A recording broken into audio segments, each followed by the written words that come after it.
নমস্কাৰ বন্ধুসকল, পুনৰবাৰ RCDU মেমৰি এই ইউটিউব চেনেলটোলৈ আপোনালোকক স্বাগতম জনাইছোঁ।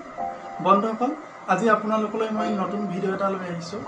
আজি ভিডিঅ'টো অকণমান আগৰ ভিডিঅ'বোৰতকৈ অলপ পৃথক হ'ব, কাৰণ আজি মোৰ সৈতে এজন অতিথি আছে। মোৰ চেনেলটোত আজি অতিথি মাতি আনিছোঁ, গতিকে আপোনালোকে চাব। আজিৰ অতিথিজন হৈছে ডিব্ৰুগড় বিশ্ববিদ্যালয়ৰ স্নাতকোত্তৰ মহলাৰ ছাত্ৰ একতা সভাৰ 2021-22 বৰ্ষৰ সাহিত্য আৰু হুকুমা বিভাগৰ সম্পাদক শ্ৰী দীপজ্যোতি গোৱালা। দীপজ্যোতি গোৱালা,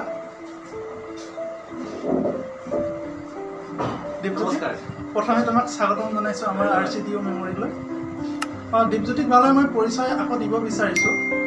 দীপজ্যোতি গোৱালা হৈছে ডিব্ৰুগড় বিশ্ববিদ্যালয়ৰ অন্তৰ্গত ভূগোল অধ্যয়ন কেন্দ্ৰৰ বিভাগীয় প্ৰতিনিধি।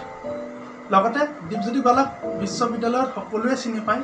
মই বেছি সুকীয়াকৈ পৰিচয় দিয়া কোনো কথাই নাহে, আপোনালোকে চিনি পায় বিশ্ববিদ্যালয়ত।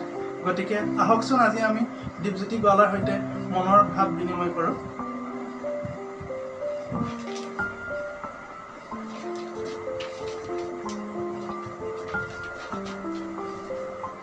প্ৰথমতে মই দীপজ্যোতি গোৱালাৰ পৰিচয় জানিব বিচাৰিম। তোমাৰ ঘৰ ক'ত, কি কথা সকলো জনাবা। প্ৰথমে RCDU মেমৰি এই ইউটিউব চেনেলটোক আমন্ত্ৰণ কৰাৰ বাবে ধন্যবাদ জ্ঞাপন কৰিছোঁ। মোৰ অন্তৰংগ বন্ধু ৰমেন চুতীয়া। মোৰ ঘৰ শিৱসাগৰ বেতবাৰী, আৰু মই শিৱসাগৰতে ডাঙৰ দীঘল হৈছোঁ। তোমাৰ মা দেউতা ঘৰত কোন তেনেকৈ আছে কোৱা? মোৰ ঘৰত মা আছে, দেউতা, দাদা আৰু মই, আৰু বাইদেউ বিয়া দিয়া হৈছে। হয়, মানে তোমালোকৰ ঘৰত তিনিজন ল'ৰা ছোৱালী, আৰু টোটেল 2জন ল'ৰা আৰু বা এগৰাকী আছে ন? তাৰপৰা তোমাৰ এতিয়া মই শৈক্ষিক জীৱনৰ বিষয়ে আহিছোঁ। তুমি ক'ত কেনেকৈ পঢ়িছিলা আৰু LP স্কুলৰ পৰা বৰ্তমান পৰ্যায়লৈকে তুমি কোৱা। প্ৰাথমিকৰ পৰা বৰ্তমান বিশ্ববিদ্যালয় পৰ্যন্ত দীঘলীয়া হ'ব আৰু দীঘল হ'ব। মই মোৰ প্ৰাৰম্ভিক শিক্ষা মই শিৱসাগৰতে গ্ৰহণ কৰিছোঁ। পোনপ্ৰথমে মই 674 নং চুমনিগাঁও প্ৰাথমিক বিদ্যালয়ত মই ক শ্ৰেণীৰ পৰা 5ম শ্ৰেণী পৰ্যন্ত শিক্ষা গ্ৰহণ কৰিছোঁ। তাৰপিছত আমাৰ শিৱসাগৰ স্থিত বেতবাৰী আমি মোৰ জ্ঞানোদয় হাইস্কুল, তাত মই 6ষ্ঠ শ্ৰেণীৰ পৰা মেট্ৰিক পাছ অৰ্থাৎ 10ম শ্ৰেণী পৰ্যন্ত মই শিক্ষা গ্ৰহণ কৰিছোঁ।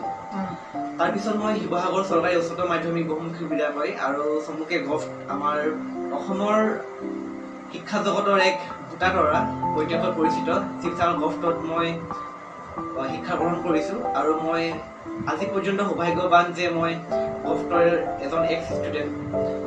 তাৰপিছত শিক্ষা সাং কৰি মই উজনি অসমৰ উচ্চ শিক্ষা প্ৰাণকেন্দ্ৰ স্বৰূপ ডিব্ৰুগড় বিশ্ববিদ্যালয়ৰ অন্তৰ্গত বৰগাঁও মহাবিদ্যালয়ৰ পৰা ভূগোল বিজ্ঞান বিষয়ত মই স্নাতক সন্মান লাভ কৰিছোঁ। তাৰপিছত মই উচ্চ শিক্ষাৰ কাৰণে ডিব্ৰুগড় ইউনিভাৰ্চিটিত আহিছোঁ, আৰু মই ইয়াত মাষ্টাৰ্ছ কৰি আছোঁ মই জিঅ'গ্ৰাফিত। এতিয়া দীপজ্যোতি গোৱালাৰ আমি পৰিচয় আৰু শৈক্ষিক জীৱনৰ বিষয়ে জানিলোঁ। তুমি 2021-22 বৰ্ষৰ তুমি ভূগোল অধ্যয়ন কেন্দ্ৰৰ বিভাগীয় প্ৰতিনিধি হিচাপে কাম কৰি আছা। এতিয়া তোমাৰ বিভাগীয় প্ৰতিনিধি হিচাপে তোমাৰ কি অভিজ্ঞতা, তাৰ বিষয়ে অকণমান কোৱা। যিহেতু আমাৰ ডিব্ৰুগড় ইউনিভাৰ্চিটিৰ এনেকুৱা এটা ব্যৱস্থা আছে যে প্ৰত্যেকটো বিভাগ অথবা কেন্দ্ৰত এজনকৈ বিভাগীয় প্ৰতিনিধি হয়, যিয়ে বিভাগটোক প্ৰতিনিধিত্ব কৰে। ধৰক আমাৰ PGSO মিটিং হওক অথবা আন যিখিনি ব্যৱস্থাপনা, ঠিক তেনেদৰে আমাৰ centre for studies in geography অৰ্থাৎ ভূগোল অধ্যয়ন কেন্দ্ৰৰ পৰা মোৰ যি ছিনিয়ৰ অৰ্থাৎ অগ্ৰজে মোৰ বিশ্বাস আৰু যিখিনি কাম তাক সাৰোগত কৰি মোক বিভাগীয় প্ৰতিনিধি দায়িত্ব অৰ্পণ কৰিছিল, আৰু মই নাজানো কিমান মই সক্ষম হৈছোঁ, বৰ্তমানে কৰি গৈ আছোঁ। গতিকে যিহেতু আমি গম পাওঁ যে আমি পোনপ্ৰথমে আহিয়ে 3 মাহৰ পিছতে আমি ক'ভিড পাইছোঁ। গতিকে ক'ভিডৰ কাৰণে আমাৰ এটা ডিষ্টেঞ্চ আহি গৈছে। গতিকে আমি আকৌ ঘৰ ঘূৰি গৈছোঁ, ঘৰৰ পৰা এক্সাম দিছোঁ, ঘৰ বহুখিনি আধৰুৱা হৈ গৈছে। তাৰ মাজতে বিভিন্ন ধৰণৰ অনুষ্ঠান যেনে শিক্ষক দিৱস অথবা আমাৰ এটা জিঅ'গ্ৰাফিৰ বিশ্ব পৰিৱেশ দিৱসৰ সৈতে সংগতি ৰাখি আমি নেটকন 2.0 নামৰ এটা আমি কেম্পেইন আমি আৰম্ভ কৰিছিলোঁ। তেনেকুৱা শিক্ষক দিৱস, বিভিন্ন ধৰণৰ কেম্পেইন, বিভিন্ন অনুষ্ঠান আৰু বিভিন্ন মেগাজিনৰ মাধ্যমে আমি কামখিনি কৰি যোৱা হৈছিল ক'ভিডৰ সময়ত। তাৰপিছত বিভাগীয় প্ৰতিনিধি হিচাপে আটাইতকৈ বেছি স্মৃতি গোটাইছোঁ আমাৰ ভাৰ্চিটিৰ সময়ত। গতিকে আমাৰ ৰমেনো গম পায় ভাৰ্চিটি এনেকুৱা হৈছে যেন আমাৰ ইউনিভাৰ্চিটি মানে এটা উৎসৱ, মানে উৎসৱতকৈ কম নহয় মানে ভাৰ্চিটি। তেতিয়া কি হয়, ভাৰ্চিটি বহুত কাম থাকে আপোনাৰ মাৰ্চিং কৰা বা আদি কৰি ইচ এণ্ড এভৰি ইভেণ্ট মেনেজ কৰাটো। যিহেতু মই বিভাগীয় প্ৰতিনিধি আৰু মোৰ সৈতে বিভাগীয় সম্পাদক আৰু বিভাগীয় সভাপতিও আছিল, গতিকে মই বিভাগীয় সম্পাদক শ্যামৰ চুতীয়া আৰু বিভাগীয় সভাপতি শিৱানী ফুকনৰ পৰা যথেষ্টখিনি মই সুবিধা পাইছোঁ, সহায় পাইছোঁ মই কামখিনি কৰি যোৱাত।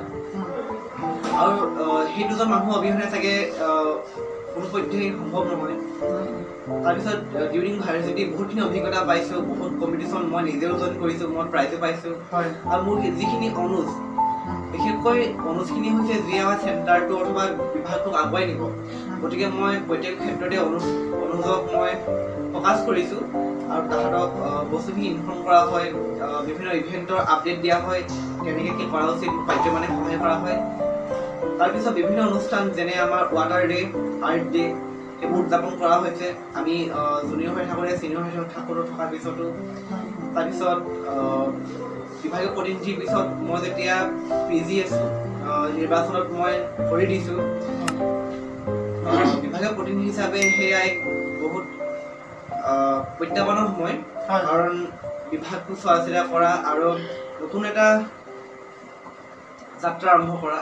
গতিকে সম্পূৰ্ণ অভিজ্ঞতা তিতা মিঠা কেঁহা প্ৰত্যেকৰ সংমিশ্ৰণ। আৰু এতিয়া তুমি ক'ব খুজিছা বিভাগীয় প্ৰতিনিধি হিচাপে তুমি অনুজৰ পৰা, তোমাৰ যি প্ৰেচিডেণ্ট আছিলে বা DS আছিলে তেওঁলোকৰ পৰা সকলোৰে পৰা সহায় সহযোগিতা লাভ কৰিছা, গতিকে তুমি তেনেকৈ সফল হৈছা বুলি ক'ব লাগিব। তাৰপাছত আহিলে তুমি বিশ্ববিদ্যালয়ৰ প্ৰেক্ষাপটত তুমি ৰাজনীতিৰ ক্ষেত্ৰত এজন সফল ছাত্ৰ বুলি ক'ব লাগিব। তুমি সফল হৈছা। ছাত্ৰ ৰাজনীতিত তোমাৰ অভিজ্ঞতা কি? আচলতে তুমি বিশ্ববিদ্যালয়ৰ সাহিত্য আৰু সুকুমাৰ কলা বিভাগৰ সম্পাদক, তুমি সফল হৈছা।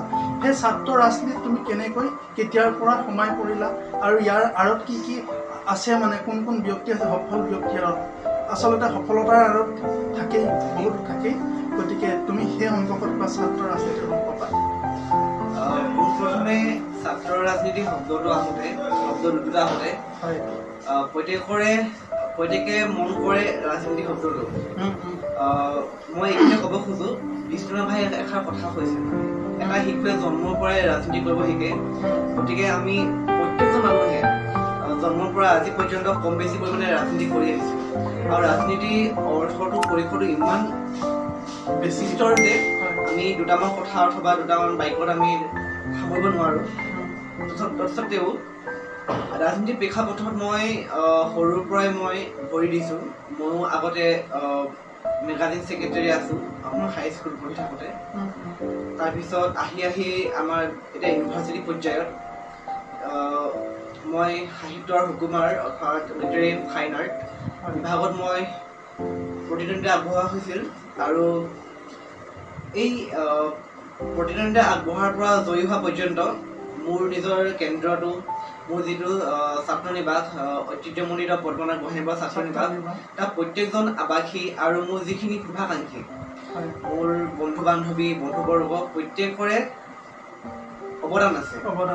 আৰু প্ৰত্যেকৰ অৱদান অবিহনে কোনো বস্তু সম্ভৱেই নহয়। কাৰণ ইউনিভাৰ্চিটি পৰ্যায়ত নিৰ্বাচন এটা বহুত ডাঙৰ বস্তু। কাৰণ ইয়াত প্ৰত্যেকজন মানুহে শিক্ষিত, গতিকে শিক্ষিত ভোট পাব অথবা বিশ্বাস দিবৰ কাৰণে যথেষ্ট কষ্ট হয়। কিন্তু মই যিখিনি কাম কৰিছোঁ আৰু যিখিনি বিশ্বাস, তাৰ ওপৰত ভিত্তি কৰি মোক যিহেতু জয়যুক্ত কৰিছে, গতিকে মই জীৱনভৰ ঋণী হৈ ৰ'ম। আৰু ছাত্ৰ ৰাজনীতি হিচাপে আমি যেতিয়া কেম্পেইনিং কৰিছোঁ তেতিয়া বহুতখিনি অভিজ্ঞতা পাইছোঁ। নিজৰ ব্যক্তিত্বটো কেনেকৈ উন্নত কৰা হয়, কেনেকৈ কথাবোৰ প্ৰেজেণ্ট কৰা হয়, মঞ্চতে হওক মানুহৰ আগত হওক, প্ৰত্যেক বস্তু ছাত্ৰ সমাজে যিহেতু নিৰীক্ষণ কৰে, গতিকে খুব আমি ক্ষুদ্ৰকৈ আমি নিজকে প্ৰেজেণ্ট কৰিব পৰা হয়। তাৰপিছত যিদিনাখন জয়ী হৈছোঁ মই খুব সুখী মই যে ইউনিভাৰ্চিটি কিবা এটা কাম কৰিব সুযোগ দিছে ছাত্ৰ সমাজে, গতিকে মোৰ দায়িত্ব হয় যে মই ছাত্ৰ সমাজৰ কাৰণে কিবা কৰিব পাৰোঁ। নাজানো কিমানখিনি মই ছাকচেছ হৈছোঁ অথবা নাই হোৱা, কিন্তু মোৰ বিশ্বাস মই কৰি যাম আৰু এতিয়া বহুতখিনি সময় আছে। তাৰপিছত বিভিন্ন ধৰণৰ অনুষ্ঠানৰ কথা ভাবিছোঁ মই ইতিমধ্যে Dibrugarh university fine art and literature society অৰ্থাৎ ডুফাৰ্ফ নামৰ এটা আমাৰ ফৰাম গঠন কৰা হৈছে, যি ফৰামে সাহিত্য আৰু সুকুমাৰৰ বিভিন্ন ক্ষেত্ৰসমূহত অৱদান যোগাব আমি বিশ্বাস কৰিছোঁ আৰু ইয়াৰ বহুতো সদস্যও আছে। গতিকে এতিয়া পৰ্যন্ত এইখিনি ভবা হৈছে আৰু ভৱিষ্যতেও কৰি যাম, তাত বিশ্বাস আছে। হয়, দীপজ্যোতি, ৰাজনীতিৰ কথাৰ ক্ষেত্ৰতে মই আৰু এইটো প্ৰসংগত এটা কথা ক'ব বিচাৰিছোঁ। বহুতো ছাত্ৰই হওক, ভাল নেতাই হওক, সকলোৱে ৰাজনীতিৰ আগমুহূৰ্তত মানুহৰ লগত যিটো এটা সম্পৰ্কৰ সৃষ্টি কৰে, কিন্তু জিকি যোৱাৰ পিছত মানে সাধাৰণ শ্ৰেণীৰ মানুহক মানে পাহৰি যায়। মই তোমাক তেল মৰাৰ বিষয়ে কোৱা নাই, তেল মাৰিব বিচৰা নাই। তোমাৰ ক্ষেত্ৰত তুমি সফল হৈছা ৰাজনীতিত, কিন্তু সফল হোৱাৰ পিছতো তুমি আগৰ দীপজ্যোতি গোৱালাই হৈ থাকিলা। এইটো মই একদম সঁচা কথা কওঁ। তুমি আগৰ দীপজ্যোতি গোৱালাই হৈ থাকিলা। দীপজ্যোতি গোৱালাই সাহিত্য আৰু সুকুমাৰ কলাৰ এইটো বিভাগত সম্পাদক হিচাপে যি জয় লাভ কৰিছে ডিব্ৰুগড় বিশ্ববিদ্যালয়ৰ স্নাতকোত্তৰ মহলাৰ ছাত্ৰকতা হয় 2021-22 বৰ্ষত, তেওঁ কিন্তু মই একো ৰূপান্তৰ নেদেখিলোঁ। মই বহুত মানুহ দেখিছোঁ, বহুত ছাত্ৰ দেখিছোঁ, বহুত ৰাজনীতিৰ নেতা দেখিছোঁ, ভোট বিচৰাৰ আগত ইমান এটা ভাল সম্পৰ্ক, কিন্তু জিকি যোৱাৰ পিছত তেওঁলোক সম্পূৰ্ণ সলনি হৈছে। আচলতে দীপজ্যোতি, মই তোমাৰ বন্ধু হিচাপে কৈছোঁ, ভৱিষ্যতেও ৰাজনীতিৰ ক্ষেত্ৰত জিকিলেও তুমি সম্পূৰ্ণ পৃথক হৈ আছা, তুমি একেভাগে আছা, অকণো সলনি নাই হোৱা। ভৱিষ্যতেও হাৰিলেও বা জিকিলেও তুমি আগত মানুহৰ লগত যেনেকৈ এটা সম্পৰ্ক ৰক্ষা কৰিছা, হৰাৰ পিছতো বা জিকাৰ পিছতো সেই সম্পৰ্কটো ৰক্ষা কৰিবা। যিটো গুণ তোমাৰ লগত আছে মই সেইটো শলাগ লৈছোঁ। যিটো মই তেল মৰা নাই, মই তেল মাৰি বেয়া পাওঁ, মানুহক মই এইবোৰ চালাকটো মই বেয়া পাওঁ। যিটো সঁচা ক'ব লাগে সেইটো মই কৈছোঁ। ঠিক আছে, ভাল লাগিলে তোমাৰ সেইটো আদৰ্শ বুলি কৈছোঁ। তাৰপিছত আৰু দীপজ্যোতি গোৱালাৰ এক সুকীয়া পৰিচয় আছে, অতি সুন্দৰ সুকীয়া পৰিচয় বুলি ক'ব লাগিব, কাৰণ কি সুন্দৰ ছবি আঁকে। আপোনালোকে সঁচাকৈয়ে পলুকিত হ'ব, কাৰণ আমি যেতিয়া দীপজ্যোতি গোৱালাক মই লগ পাইছিলোঁ, তেতিয়া সঁচাকৈয়ে দীপজ্যোতি গোৱালাই যোনবোৰ চিত্ৰ আঁকিছে, সেই চিত্ৰবোৰে সঁচাকৈয়ে আমাক কৈছোঁ বহুত আকৰ্ষণ কৰিছে। আপোনালোকক মই বন্ধুসকল ভিডিঅ'টো দেখুৱাম, মই দীপজ্যোতি গোৱালাই কেনেকুৱা ছবি আঁকে, আৰু তেতিয়া আপোনালোকে নিশ্চয় বোধগম্য হ'ব। গতিকে এতিয়া মই দীপজ্যোতি গোৱালাৰ নেক্সট প্ৰশ্নলৈ আহিছোঁ। ডিব্ৰুগড় বিশ্ববিদ্যালয় নাহৰৰ দেশ বুলি কয়। নাহৰৰ দেশত সঁচাকৈ ফাগুন আহে, বহাগ আহে। গতিকে ফাগুন, বহাগ, ফাগুনৰ পচোৱা এইবোৰৰ লগতে তোমাৰ জীৱনলৈ প্ৰেম আহিছেনে বাৰু? এই সম্পৰ্কত কি ক'বা তুমি? কোৱা, খোলাকে কোৱা, মানে প্ৰেমৰ অনুভূতি কি তোমাৰ? যিহেতু বন্ধু ৰমেনে কৈছে ইতিমধ্যে, আমাৰ নাহৰ দেশ মানে ৰোমান্টিক এটা পৰিৱেশ। ইয়াত নাহৰ আছে, কৃষ্ণচূড়া, ৰাধাচূড়া, চিৰিজ, একোৰে অভাৱ নাই।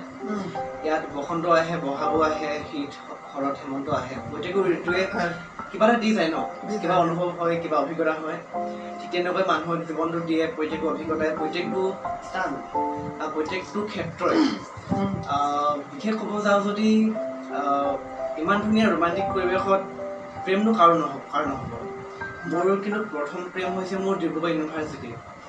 তোমাৰ কলেজত নাই তাৰ আগত? নাই, ঠিক আছে। মোৰ প্ৰেম, মোৰ সৰ্বোচ্চ ডিব্ৰুগড় ইউনিভাৰ্চিটি। মই ডিব্ৰুগড় ইউনিভাৰ্চিটি প্ৰেমত ইমান আঁতৰ হৈ আছোঁ যে মই ডিব্ৰুগড় ইউনিভাৰ্চিটিৰ স্বাৰ্থৰ বাবে যিকোনো কৰিব সাজু মই। গতিকে ডিব্ৰুগড় ইউনিভাৰ্চিটিয়ে মোৰ একমাত্ৰ প্ৰেম, আৰু এতিয়া বহুত সময় আছে, কি হয়। তুমি ইউনিভাৰ্চিটি প্ৰেমৰ কথা ক'লা, সেইটো মই মানিছোঁ, সেইটো চবৰে আছে। মই প্ৰেয়সী প্ৰেমৰ বিষয়ে জানিব বিচাৰিছিলোঁ, সেইটো সম্পৰ্কত অকণমান কোৱা, তেতিয়া দৰ্শকসকলেও ভাল পাব অকণমান ন। প্ৰেয়সী প্ৰেম তেনেকুৱা একো নাই, তথাপিও কিছুমান আছে। ধৰক কেতিয়াবা এনেকুৱা হয়, কাৰোবাৰ প্ৰতি কিছুমান আৱেগ থাকে, কোনোবাই মানে দেখা মাত্ৰকে পচন্দ হৈ যায়, ভাল লাগে। মনটো আপুনি যিমান টেনশ্যন নহওক, যিমান চিন্তা নহওক, কিন্তু আঁতৰ হৈ যায়। আৰু তেনেকুৱা মানুহৰ জীৱন সঁচাই দৰকাৰ। মোৰ জীৱনটো আছে বাৰু, কিন্তু মই বিচাৰোঁ আজি পৰ্যন্ত কনফেছ কৰা নাই কিন্তু মই বিচাৰোঁ যে মানুহগৰাকী তেনেকুৱাই হৈ থাকক যাতে এটা কথা আছে ইংৰাজীৰ কথা আছে loving someone is the beginning of losing someone মানে কাৰোবাক প্ৰেমত পৰাটো এটা আৰম্ভণিহে তেওঁক হেৰুৱাটো গতিকে মই নিবিচাৰোঁ সচৰাচৰ যিবোৰ হৈ থাকে দুজন প্ৰেমিকাৰ মাজত ধৰক আজি আছে আকৌ নেক্সট ডে সেই তেনেকৈ মই নিবিচাৰোঁ যিগৰাকী আছে তেওঁ দেখা মাত্ৰকে মোৰ মনটো যিমান চিন্তা ভাৱনা দূৰ হৈ যায় এটা শক্তি পাওঁ এটা অনুপ্ৰেৰণা পাওঁ এনেকুৱাই থাকক আৰু বাকীখিনি সময়ত এৰি দিছোঁ মই সময়ৰ ওপৰত নিৰ্ভৰ কৰে কি হ'ব আচলতে তুমি সেইটো ক'ব বিচাৰিছা তোমাৰ ভাল লাগি আছে কাৰোবাক হয়তো তুমি এক্সপ্ৰেছ কৰা নাই হয় নহয় ক'ৰবাত প্ৰেম নে কি মই গম পোৱা নাই মানে তুমি প্ৰকাশ কৰিব পৰা নাই মানে আজিলৈকে ন গতিকে সেইফালে গ্ৰীণ ছিগনেল এটা আছে গতিকে যোন আছে তেওঁ বুজি পাব লাহেকৈ আৰু কথাবোৰ খোলা খুলিকৈ পাতিব নিশ্চয় সফল হ'ব বাৰু মই নেক্সট প্ৰশ্নলৈ আহিছোঁ আচলতে ডিব্ৰুগড় বিশ্ববিদ্যালয়ৰ 2 বছৰীয়া অভিজ্ঞতা বুলি ক'লে বহুত অভিজ্ঞতাৰে টোপ খাই আছে গতিকে বহুত অভিজ্ঞতা পাইছোঁ আৰু ঠিক সেই অভিজ্ঞতা দীপজ্যোতি গোৱালাৰো নথকা নহয় গতিকে 2 বছৰীয়া ডিব্ৰুগড় বিশ্ববিদ্যালয়ৰ শৈক্ষিক জীৱনত তোমাৰ কি অভিজ্ঞতা আছে সেই বিষয়ে অকণমান কোৱা অভিজ্ঞতা বহুত বেছি হয় যদি বাকচত ভৰাব যাওঁ ঠাই অভিজ্ঞতা ৰোমেনৰ আছে নেকি মোৰো আছে কিন্তু মই কিন্তু আৰম্ভণিৰ পৰাই বহুতো ক্ষেত্ৰৰ সৈতে জড়িত হৈ আছোঁ চেষ্টা কৰিছোঁ যে মই যিখিনি জানো অথবা সমাজত মই কি অৱদান যোগাব পাৰোঁ কাৰণ মই শিক্ষা যদি নিজৰ ওপৰত গোটাই থাকোঁ শিক্ষা অভিজ্ঞতা কিন্তু যদি আনক বিতৰণ কৰি দিওঁ তেন্তে সেই শিক্ষা অথবা জ্ঞানতো কোনো গুৰুত্ব নাই চ' মই যিখিনি গম পাওঁ যিখিনি জানো কৰিব পাৰোঁ সদায় আনক দিব খোজোঁ তেনেকুৱা অভিজ্ঞতা বহুতখিনি হৈছে ধৰক বিভিন্ন অনুষ্ঠান যেনে NSS মোৰ হোষ্টেলখন মোৰ কেন্দ্ৰটো আৰু বন্ধুবৰ্গ এনেকুৱা হয় আপোনাৰ এটা ছাত্ৰ নিবাস অথবা ছাত্ৰী নিবাসত অথবা বিভাগত মাত্ৰ ষ্টুডেণ্ট নাথাকে তাত ষ্টুডেণ্টৰ সৈতে বহুতকেইটা মগজু থাকে গতিকে যদি আপুনি 100জন ষ্টুডেণ্ট থাকে সমান্তৰালকৈ আপোনাৰ 100টা ব্ৰেইন থাকে গতিকে প্ৰত্যেকজন মানুহৰে চিন্তা ভাৱনা আইডিয়াবোৰ ডিফাৰেণ্ট হয় গতিকে আমি এটা সুযোগ পাওঁ তাহাঁতৰ পৰা শিকিবৰ কাৰণে গতিকে সেই যিটো স্পেচ সেই স্পেচটোৰ পৰা বহুতখিনি অভিজ্ঞতা পাইছোঁ মই আৰু অভিজ্ঞতা এইটো কৈছোঁ বাকচত ভৰা যদি ঠাই নহ'ব এনেকৈ বহুতখিনি অভিজ্ঞতা শৈক্ষিক জীৱন হওক অথবা সামাজিক জীৱন হওক ৰাজনৈতিক জীৱন হওক প্ৰত্যেক ক্ষেত্ৰতে বহুত অভিজ্ঞতা পাইছা গতিকে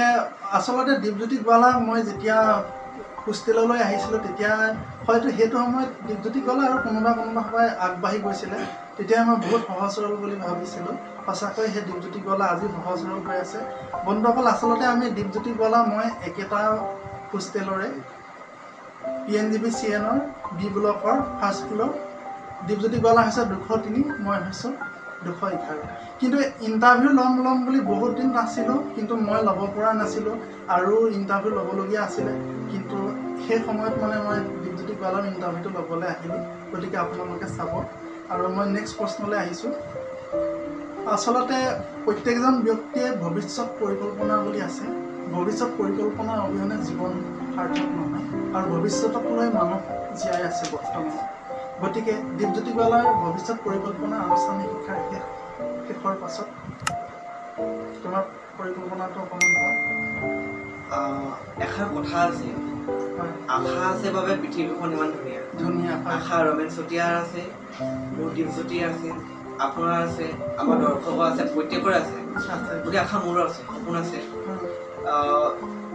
ভৱিষ্যতৰ কথা ক'ব যাওঁ যদি বৰ্তমান সময়টো আৰু প্ৰেক্ষাপট চাই পিনে ক'ৰবাত নক'ৰবাৰ আমাৰ যুৱ প্ৰজন্ম আৰু ময়ো কেতিয়াবা আনষ্টেবল হৈ যাওঁ ভাবি নাপাওঁ কি কৰিম কি নকৰিম কিন্তু এটাই পৰিকল্পনা যে মই সমাজৰ বাবে কিবা কৰি যাম বিশেষকৈ মই দুখীয়া শ্ৰেণী আৰু যিখিনি পিছপৰা ঠাইৰ মানুহ তাৰ কাৰণে মই কাম কৰিব খোজোঁ আৰু মোৰ বিশ্বাস মই কৰি যাম যে পৰিস্থিতি যেনেকুৱা নহওক মোৰ অৱস্থা যেনেকুৱাই নহওক গতিকে ভৱিষ্যত পৰিকল্পনা ইমানেই ভৱিষ্যতখিনি সম্পূৰ্ণ মোৰ সামাজিক কামৰ ওপৰতে নিৰ্ভৰ কৰিব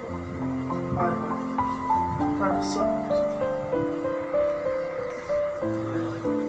এতিয়া বন্ধুসকল মই নেক্সট প্ৰশ্ন এতিয়া বন্ধুসকল মই নেক্সট প্ৰশ্ন হিচাপে ৰাখিছিলোঁ হোষ্টেলীয়া জীৱনৰ অভিজ্ঞতা। আচলতে মই হোষ্টেলীয়া জীৱনৰ সম্পৰ্কত অকণমান মই কৈ ল'ব বিচাৰিছোঁ। মই কলেজীয়া জীৱনলৈকে হোষ্টেলীয়া জীৱন কি মই বুজি পোৱা নাছিলোঁ, কিন্তু বিশ্ববিদ্যালয়লৈ যেতিয়া আহিলোঁ সঁচাকৈ মই হোষ্টেলীয়া জীৱনৰ অভিজ্ঞতা ল'বলৈ বহুত মন গৈছিল। আৰু আচলতে সম্পূৰ্ণৰূপে মই বহুত অভিজ্ঞতা পাইছোঁ হোষ্টেলীয়া জীৱনত। আৰু হোষ্টেলীয়া জীৱনৰ অভিজ্ঞতাৰ অবিহনে মোৰ জীৱন অপূৰ্ণ বুলি ক'ব লাগিব। মই বহুত পাইছোঁ PNGBCN, একদম কৈছোঁ লভ ইউ PNGBCN। গতিকে দীপজ্যোতি গোৱালাই হোষ্টেলীয়া জীৱনৰ অভিজ্ঞতাৰ বিষয়ে কি ক'বা? হোষ্টেল মানে এটা আবেগ থাকে। 2 বছৰ আমাৰ যি যাত্ৰা, তাত আমি বহুত বন্ধু পাওঁ, আমাৰ অগ্ৰজ পাওঁ, অনুজ পাওঁ, ছুপাৰ চিনো পাওঁ কেতিয়াবা। গোটেই প্ৰত্যেকেই জীৱনত কিবা নহয় কিবা এটা অভিজ্ঞতা দি যায়, কিবা এটা চাপ দি যায়। তেনেকুৱা মোৰো হৈছে, ৰমেনৰো হৈছে। মই আগতে হোষ্টেল অভিজ্ঞতা পোৱা নাই, কাৰণ থকা নাই। কিন্তু যেতিয়া মই ইউনিভাৰ্চিটি প্ৰথমবাৰ আহিছোঁ হোষ্টেল PNGBCN, পদ্মনাথ গোহাঁই নিবাস ছাত্ৰ নিবাস, ডিব্ৰুগড় ইউনিভাৰ্চিটিৰ প্ৰথমখন ছাত্ৰ নিবাস। আৰু ডিব্ৰুগড় ইউনিভাৰ্চিটিৰ মই নিজৰ অভিজ্ঞতা কোৱাৰ আগত এইটো বিশেষকৈ কোৱা দৰকাৰ হ'ব যে পদ্মনাথ গোহাঁই নিবাস ছাত্ৰ নিবাসৰ আগত আমি ঐতিহ্যমণ্ডিত শব্দটো ব্যৱহাৰ কৰোঁ। কিয়নো ছাত্ৰ নিবাসটো ঐতিহ্যৰে ভৰপূৰ মানে।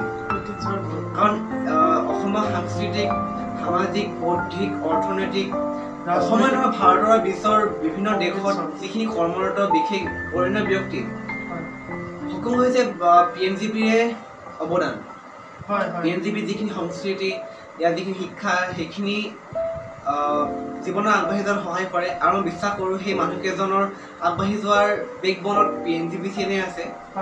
গতিকে মই PNGBCNৰ এজন আৱাসী হিচাপে বহুত সৌভাগ্য অনুভৱ কৰোঁ যে মই এই ছাত্ৰ নিবাসত ৰমেনৰ দৰে বন্ধু পাইছোঁ, বহুত গণ্যমান্য ব্যক্তিক মই সাক্ষাৎ কৰিছোঁ, পাইছোঁ।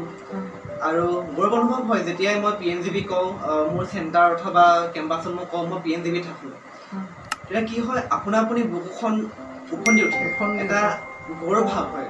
আৰু সেই গৌৰৱ ভাৱটো ইমান সহজ নহয়, কাৰণ PNGBCNে বহুতখিনি ত্যাগ কষ্টৰ পাছতহে আজি এই পৰ্যায়টো মানে পাইছে। গতিকে PNGBCNৰ প্ৰতি বহুত প্ৰেম আছে আৰু বহুত ভাল পাওঁ, সুকীয়া আবেগ আছে।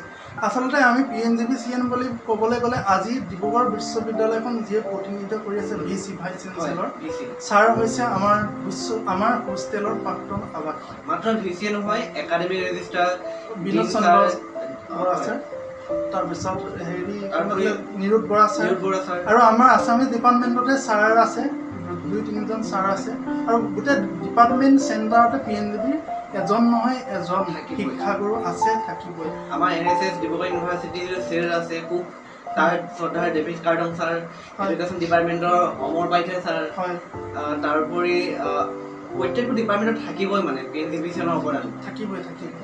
আৰু এতিয়া মই শেষত ক'ব বিচাৰিছোঁ, উজনি অসমৰ উচ্চ শিক্ষা প্ৰাণকেন্দ্ৰ স্বৰূপ ডিব্ৰুগড় বিশ্ববিদ্যালয়ৰ ঐতিহ্যমণ্ডিত পদ্মনাথ গোহাঁই বৰুৱাই সোণালী জয়ন্তী বৰ্ষ অতিক্ৰম কৰিছে। অহা ছেপ্টেম্বৰ মাহত আমাৰ সোণালী জয়ন্তী বৰ্ষ অনুষ্ঠিত হ'ব। গতিকে আপোনালোকক নিমন্ত্ৰণ জনাইছোঁ। তাৰিখটো কিমান আছিলে? 3 লগতে বন্ধুসকল, উজনি অসমৰ উচ্চ শিক্ষা প্ৰাণকেন্দ্ৰ স্বৰূপ ডিব্ৰুগড় বিশ্ববিদ্যালয়ৰ অন্যতম ছাত্ৰ নিবাস হৈছে ঐতিহ্যমণ্ডিত পদ্মনাথ গোহাঁই বৰুৱা ছাত্ৰ নিবাস। এই পদ্মনাথ গোহাঁই বৰুৱা ছাত্ৰ নিবাসে সোণালী জয়ন্তী বৰ্ষ অতিক্ৰম কৰিলে। আৰু আমি সোণালী জয়ন্তী বৰ্ষৰ অনুষ্ঠিত কৰিবৰ বাবে আমি আগবাঢ়িছোঁ। অহা ছেপ্টেম্বৰ মাহৰ 9-10-11 ছেপ্টেম্বৰ 2022 তাৰিখে পদ্মনাথ গোহাঁই বৰুৱাৰ ছাত্ৰ নিবাসে সোণালী জয়ন্তী বৰ্ষৰ আয়োজন চলাইছে ছাত্ৰ নিবাসৰ সকলোৱে। গতিকে আপোনালোককো নিমন্ত্ৰণ জনাইছোঁ, আহিব, বহুত অভিজ্ঞতা লাভ কৰিব। 1971 চনৰ পৰা 2022 বৰ্ষলৈকে 1971 চনৰ পৰা 2022 বৰ্ষলৈকে সকলো প্ৰাক্তন বৰ্তমানৰ সকলো আৱাসীক আপোনালোকে লগ পাব। নিশ্চয় আহিব। এতিয়া আমি পৰৱৰ্তী প্ৰশ্নলৈ আহিছোঁ। পৰৱৰ্তী প্ৰশ্ন হিচাপে মই ডিব্ৰুগড় বিশ্ববিদ্যালয়ত বহুত বন্ধু পালোঁ। আচলতে হোষ্টেলীয়া জীৱনটোৰ পৰাই হওক, বিভাগটোৰ পৰাই হওক, অসমৰ বিভিন্ন প্ৰান্তৰ অসমৰ বিভিন্ন বাহিৰৰ দেশৰ হওক ওচৰ চুবুৰীয়া নাগালেণ্ড মিজোৰাম সকলো ৰাজ্যই বিভিন্ন বিশ্বৰ বিভিন্ন প্ৰান্তৰ ছাত্ৰ ছাত্ৰীক লগ পালোঁ, ভাল লাগিলে। আৰু সেই স্মৃতিবোৰ মই ধৰি ৰাখিবৰ বাবে RCDO মেমৰি এই ইউটিউব চেনেলটো ক্ৰিয়েট কৰিছিলোঁ। গতিকে এই চেনেলটো সম্পৰ্কত RCDO মেমৰি এই চেনেলটো সম্পৰ্কত মই দীপজ্যোতি গোৱালৰ পৰা দুআষাৰ মন্তব্য বিচাৰিছোঁ। পোনপ্ৰথমে মই যেতিয়া গম পাইছোঁ ৰমেন চতিয়াই RCDO মেমৰি যিটো ইউটিউব চেনেল এটা ডকুমেণ্টেশ্যনৰ কাম কৰিছে, বহুত সুখী মই, বহুত গৌৰৱ অনুভৱ কৰিছোঁ যে, কাৰণ কথা এষাৰ আছে যে সময় পাখি লগা কাৰৰ দৰে, গতিকে সময় পাৰ হৈ যায় কিন্তু স্মৃতিবোৰ ধৰি ৰখাটো খুব কঠিন। কেতিয়াবা মানৱ পদতো বহুত স্মৃতি মানে আমি থাকি যায়, কিন্তু বৰ্তমান সময়ত যিহেতু যান্ত্ৰিকতাৰ বিজ্ঞান আৰু প্ৰযুক্তিবিদ্যা ইমান উন্নত হৈছে, গতিকে এনেকুৱা ইউটিউবৰ দ্বাৰা যি ভিডিঅ' বনোৱা প্ৰয়াস, আমাৰ স্মৃতিবোৰ সময়বোৰ ধৰি ৰখা প্ৰয়াস খুব এটা সুন্দৰ পদক্ষেপ। আৰু এই পাহতে ৰমেন চতিয়াক ধন্যবাদ জ্ঞাপন কৰিছোঁ আৰু আশা কৰিছোঁ ৰমেন চতিয়াৰ এই যি প্ৰয়াস এইটো আৰু আগবাঢ়ি যাব। আৰু আপোনাৰ দৰ্শকবৃন্দৰ এটা অনুৰোধ যাতে এই চেনেলটো ছাবস্ক্ৰাইব কৰিব, লাইক কৰিব, কমেণ্ট কৰিব, শ্বেয়াৰ কৰিব আৰু নিজৰ বন্ধুবৰ্গৰ সৈতে ভাগ বতৰা কৰিব আৰু এনেকৈ চেষ্টা কৰিব যাতে সময়বোৰ ধৰি ৰাখিব পাৰে। হয় হয়, মই বন্ধুসকল এইকেইদিন মই আৰু নেক্সট ভিডিঅ' দি থাকিম, মানে ইণ্টাৰভিউৱে ল'ম। গতিকে আপোনালোকে চেনেলটো ছাবস্ক্ৰাইব কৰিব, লাইক কমেণ্ট শ্বেয়াৰ কৰিব। সেয়া তাৰ ওপৰতহে চেনেলটোৰ অগ্ৰগতি ভৱিষ্যতৰ কথা আমি ভাবিব পাৰিম। গতিকে আজিলৈ আহিছোঁ। ধন্যবাদ দীপজ্যোতি, তোমাৰ আজি ইমান ধুনীয়াকৈ তুমি সহযোগ কৰিলা, তাৰ কাৰণে পুনৰবাৰ ধন্যবাদ জনাইছোঁ। ধন্যবাদ ৰমেন। হয়, আৰু লগতে তোমাৰ আমাৰ বিশ্ববিদ্যালয়ৰ শৈক্ষিক জীৱন শেষ হ'বৰ সময়ে হৈ আহিল। গতিকে অনাগতৰ ভৱিষ্যত দিনৰ বাবে জীৱনৰ প্ৰত্যেকটো সময়ত তুমি সফল হোৱা, ভালে থাকা, তাৰ কাৰণে মই বহুত তোমাক শুভেচ্ছা জনাইছোঁ। ধন্যবাদ ৰমেন। আশা কৰিছোঁ তোমাৰ যি প্ৰয়াস সেইটো শীৰ্ষস্থানত উন্নীত হওক। তোমাৰো ভৱিষ্যতৰ মই শুভকামনা কৰিছোঁ আৰু আশা কৰিছোঁ সমূহ দৰ্শকে যাতে জীৱনত আগবাঢ়ি যায় আৰু সুস্বাস্থ্যৰ অধিকাৰী হয়। ধন্যবাদ।